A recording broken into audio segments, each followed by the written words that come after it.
Former Sports Talk Worldwide with some news from the world of boxing. So y'all know what time it is.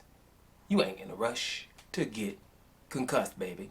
Now, concussion, heavyweight division, right? They had the couple of big fights, and we're getting closer to undisputed. Tyson Fury beat Deontay Wilder, and your boy Alexander Usyk beat Anthony Joshua. Isn't that funny? A couple of years ago, we were trying to get Anthony Joshua versus Deontay Wilder for undisputed, and it was the biggest fight in boxing. Yeah, we can spoil things like that by not fighting when we should have, right? So everybody who's arguing about why they shouldn't have fought now their fight, it doesn't mean, I'm not going to say it doesn't mean anything, but it sure doesn't have the magnitude that it had maybe just 2.5 years ago, right? It was the biggest fight in boxing. But anyway, we're going to move on. Deontay Wilder and Dillian White could possibly fight soon. It's probably even likely. And a lot of people wanted to watch that fight. Actually, me personally, I would rather have Dillian White fight against Louis the Real King Kong Ortiz, because that fight should have happened also about 2.5 years ago.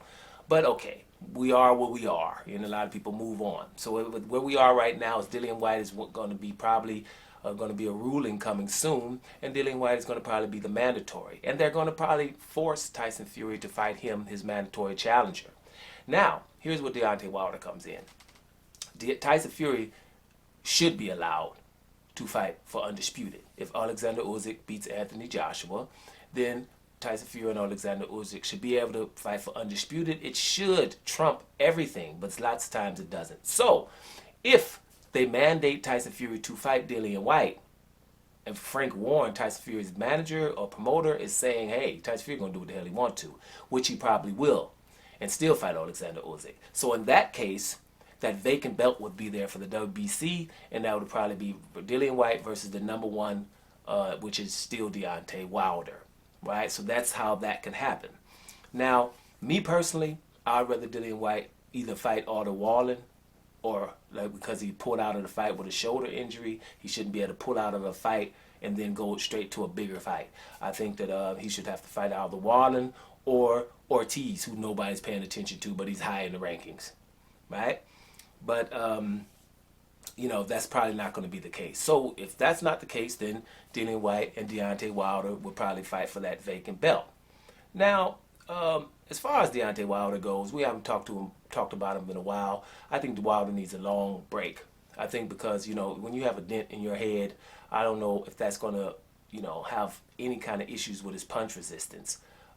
You know, I just, you know, the way he was stumbling around the ring after one punch from Tyson Fury in the second fight, I think that, like I said before, he should have taken Tyson Fury to court, have other people, you know, look at what happened with the gloves, or what happened in the second fight, or did anything happen at all. I think to get closure, there should have been an investigation. You can't have closure without an investigation. And for those that think it shouldn't have been an investigation, we're talking about the heavyweight champion of the world having a dent in his head. Why the hell?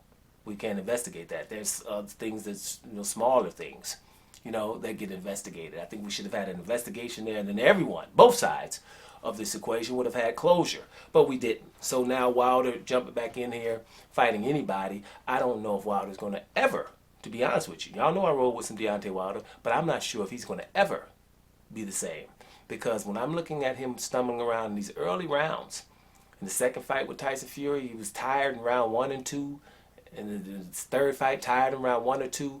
One of his best attributes was his stamina.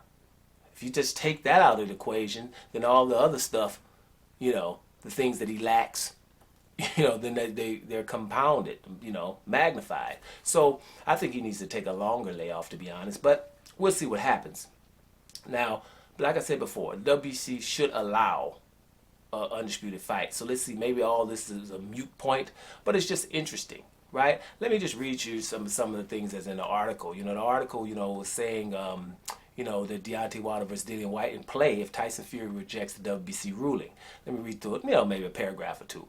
Wilder has emerged as a potential opponent for White as the Bronze Bomber's #1 in the ratings. The American puncher kept his rating despite losing twice to Fury in succession. At present, there's no guarantee that interim champion White will face Tyson Fury, even if the World Boxing Council rules the fight must happen through mandatory action.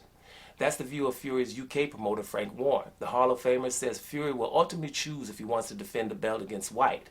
I don't think anything will happen until the WBC has their convention, which is later this month, and I don't think that's going to happen until then, Warren told Talk Sport. There's no rush for Tyson Fury's perspective. As I've said to everybody, it doesn't matter what anybody says, he will ultimately do what he wants to do. If the deal is right, he'll do it. If the deal doesn't, if it isn't, then basically he won't. So he's his own man, is what he's saying. So I can continue to read, but it doesn't matter what's there. It'll be in the description box anyway. Bottom line is, Dillian White versus Deontay Wilder is a possibility, and it's becoming to be likely. A lot of fans will probably like that fight because it's a good fight. You know, just I'm not a move on kind of guy. I've told you before. I've been around for a minute, and I didn't like the Dillian White Ortiz situation when the WBC mandated that to happen. And you got to imagine WBC mandate stuff, and Dillian White just said no. WBC mandated your boy Gennady Golovkin to fight Charlo.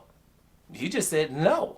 And nothing happens, you know what I'm saying? They tried to mess around and mandated Canelo he was supposed to fight Charlo. He was his mandatory, and then they just said, well, we better not mandate him. And then what happened? Canelo got a franchise belt. And when they mandated Canelo to fight Gennady Golovkin, Canelo was ready to throw the belt in the trash and didn't want to have nothing to do with the WBC. Since then, WBC ain't mandating Canelo to do anything. So there you have it. These mandates, do they mean something? I don't know. Maybe in some cases, but I've just mentioned to you those cases that it didn't mean anything. Boxers say, well, I don't care what you mandated.